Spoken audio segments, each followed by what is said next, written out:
గతంలో ఎల్లో మీడియాలు కొన్ని ఉన్నాయి. అవి ఏంటంటే తెలంగాణ ఉద్యమం టైంలో కావచ్చు, తెలంగాణకి రావాల్సిన నీళ్ల వాటా టైంలో కావచ్చు, ఆ టైంలో వాళ్ళు ఎలాంటి మాటలు మాట్లాడారు, వాళ్ళ పత్రికల్లో ఎలాంటి రాతలు రాశారు అనేది మనందరికీ తెలిసిన విషయం.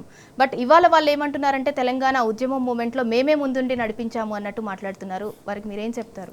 ఇది హాస్యాస్పదం అండి. ఇప్పుడు ఈ ఏదైతే పచ్చ ఛానళ్ళు ఉన్నాయో వాళ్ళు చేసే ప్రచారం ఎట్లుంది అంటే ఈ నిన్న ఒక ఆర్టికల్ వచ్చింది ఆంధ్రజ్యోతిలో, ఏబిఎన్ ఆంధ్రజ్యోతిలో. అందులో వాళ్ళు ఏం రాసినారంటే బీఆర్ఎస్ పార్టీ జాగిరా తెలంగాణ అని రాసినారు. ఒక పక్క తెలంగాణకు అన్యాయం జరుగుతుంది, తెలంగాణ నీటి వాటాలో తెలంగాణ పక్షాన పోరాడాల్సినటువంటి రేవంత్ రెడ్డి గారి ప్రభుత్వం చేతులు ఎత్తేసింది, దాసోహం అంటుంది. పక్కన వారి గురువే కాబట్టి చంద్రబాబు నాయుడు గారు వారు డిపిఆర్ల మీద డిపిఆర్లు సబ్మిట్ చేస్తారు.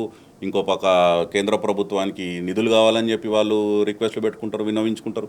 అదంతా ఒక పక్క జరుగుతుంటే వీళ్ళు మొద్దు నిద్రలో ఉండి రేవంత్ రెడ్డి గారి ప్రభుత్వం చర్యలు తీసుకోకుండా అడ్డుకోకుండా ఉంటే బీఆర్ఎస్ పార్టీ స్పందించి కేసీఆర్ గారి నాయకత్వంలో మా పార్టీ నాయకత్వం పవర్ పాయింట్ ప్రజెంటేషన్లు పెట్టి ప్రజలకు వివరించి బనకచర్ల ప్రాజెక్టు వల్ల తెలంగాణకు ఎట్లా న్యాయం జరుగుతుంది, మన నీటి వాటా ఎట్లా దొంగలించుకొని ఆంధ్రప్రదేశ్కి తరలించుకోబోతున్నారు గోదావరి నది నీళ్ళని చెప్పి పవర్ పాయింట్ ప్రజెంటేషన్ పెట్టి ప్రెస్ మీట్లు పెట్టి తట్టి లేపితే అప్పుడు మొద్దు నిద్ర లేచినటువంటి రేవంత్ రెడ్డి ప్రభుత్వం మేమేదో చేస్తాము, మేమేదో పోతాము అని చెప్పి మన ప్రెస్ మీట్ పెట్టి నవలపాలైంది కదా ముఖ్యమంత్రి. దేవాదులు ఎక్కడుంది అంటాడు, నల్లమల్లి ఎక్కడుంది అంటాడు, ఏ బేసిన్ ఎక్కడుంది అంటాడు. ఆయనకి ఏమీ అవగాహన లేదు, జీరో నాలెడ్జ్. అదే మీటింగ్లో ఆయన ఇంకో వ్యాఖ్య కూడా చేసినాడు. గోదావరిలో తెలంగాణకు మీరు 1000 టీఎంసీలు ఇచ్చేసి మిగతాది మీరు ఇష్టంలో తీసుకోండి అని చెప్పి ఒక బ్లాంకెట్ అప్రూవల్ ఆంధ్రప్రదేశ్కి ఇచ్చేసినాడు. కృష్ణానది మీద 500 టీఎంసీలు చాలు, మీరు ఎంతనన్నా తీసుకోండి అని చెప్పి ఆంధ్రప్రదేశ్కి అక్కడ బ్లాంకెట్. కేసీఆర్ గారి ప్రభుత్వం తెలంగాణ ఏర్పడ్డాక 9.5 సంవత్సరాలు కొట్లాడింది ఒక కొత్త ట్రిబ్యునల్ కోసం. కృష్ణానది వాటాలు తేలాలని చెప్పి సెక్షన్ 3 కింద 9 సంవత్సరాలు కొట్లాడితే 2023లో ట్రిబ్యునల్ ఏర్పాటైంది కొత్త టర్మ్స్ ఆఫ్ రెఫరెన్స్తో. ఆ ట్రిబ్యునల్ ముందు కేసీఆర్ గారి ప్రభుత్వం చేసిన వాదన ఏంటంటే తెలంగాణకు కృష్ణానదిలో 763 టీఎంసీలు కేటాయించాలి అని చెప్పి వాదిస్తే ఈ ముఖ్యమంత్రి రేవంత్ రెడ్డి వచ్చి 500 టీఎంసీలు మాకు చాలు, మీరు తీసుకోపోండి అంటే ఆ ట్రిబ్యునల్ ముందు మన గత ప్రభుత్వం చేసిన వాదనలు కానీ మన న్యాయవాదులు చేసిన వాదన కానీ దాన్ని బలహీనపరిచినట్టే కదా ఈ ముఖ్యమంత్రి రేవంత్ రెడ్డి. ఈయనకు అవగాహన లేదు. నంబర్ 1, గోదావరి నదీ జలాల మీద కూడా 2000 అంటే 968 టీఎంసీలు ఆల్రెడీ తెలంగాణకు మన కేటాయించబడ్డది.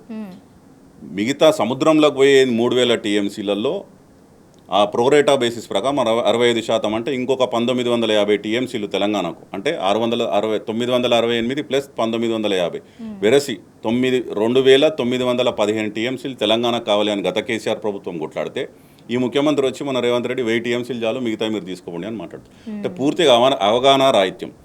దీని మీద ఇట్లాంటి పోరాటం జరుగుతుంటే తెలంగాణ జలాల మీద ఇంకో పక్క వారికి అనుబంధంగా ఉన్నటువంటి పచ్చ మీడియాలు తెలంగాణ బీఆర్ఎస్ జాగిరా అంటే తెలంగాణ ప్రజల జాగీరు, తెలంగాణ ప్రజల బాగోగులు, తెలంగాణ ప్రజల ఇంట్రెస్ట్, తెలంగాణ యొక్క బెస్ట్ ఇంట్రెస్ట్ కాపాడేది BRS party. So obviously it will be Telangana people's interest, that is automatically interest of BRS party. గతంలో కూడా తెలంగాణ ఏర్పడ్డ తొలినాళ్ళలో కూడా మీరు చూడండి ఈ మీడియాకు సంబంధించి ఎట్లాంటి కథనాలు అంటే వారి అక్కసు కడుపు మంట ఎట్లా బయట పెడతారంటే తెలంగాణ ఏర్పడ్డ తొలినాళ్ళల్లో అది డైజెస్ట్ చేసుకోలేక కొన్ని సంస్థలు అప్పుడు కూడా ఇట్లాంటి కథనాలే రాసిర్రు. టూరింగ్ టాకీస్లో సినిమాలు చూసే వాళ్ళకి మల్టీప్లెక్స్లో చూసే అలవాటు ఉంటుందా? పాచి కళ్ళు కాంపౌండ్లలో మందు తాగేటోళ్ళకి తీసుకొచ్చి స్కాచ్లో తాగే అలవాటు ఉంటుందా? అంటే తెలంగాణని హేళన చేయాలి, ఇక్కడ భాషను కానీ ఇక్కడ మన వ్యవహార శైలి కానీ మనం తినే తిండిని కానీ చిన్న చూపు చేసి మాట్లాడాలి అని ఆనాడు కూడా ఇదే దుష్ప్రచారం తెలంగాణను చిన్న చూపు చేసి మాట్లాడే ప్రయత్నం జరిగింది. కానీ కేసీఆర్ గారు ఎప్పుడైతే నవీనోళ్ళ ముందు జారిపడొద్దు అని తెలంగాణ రాష్ట్రాన్ని కొట్లాడి సాధించుకున్నామని ఒక ఉక్కు సంకల్పంతో తెలంగాణ రాష్ట్రాన్ని గత 2014 నుంచి 2023 వరకు ఆ 9.5 సంవత్సరాలలో ఎక్కడి నుంచి ఎక్కడ తీసుకోపోయినారు అనేది నేను చెప్పడం కాదు, బీఆర్ఎస్ పార్టీ చెప్పడం కాదు, రిజర్వ్ బ్యాంక్ ఆఫ్ ఇండియా చెప్తుంది, ఫైనాన్స్ కమిషన్ ఆఫ్ ఇండియా చెప్తుంది, నీతి ఆయోగ్ లాంటి సంస్థలు చెప్తున్నాయి. నంబర్ 1 స్టేట్గా రూపుదిద్దిండ్రు కేసీఆర్ గారు.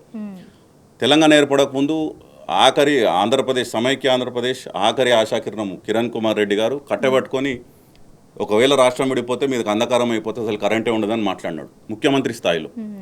కానీ ఏమైందండి తెలంగాణ రాష్ట్రం ఏర్పడ్డాక వితిన్ 1 ఇయర్ తెలంగాణలో కరెంటు కోతలు లేకుండా చేసిన ఘనత బీఆర్ఎస్ ప్రభుత్వాన్ని, కేసీఆర్ గారిది.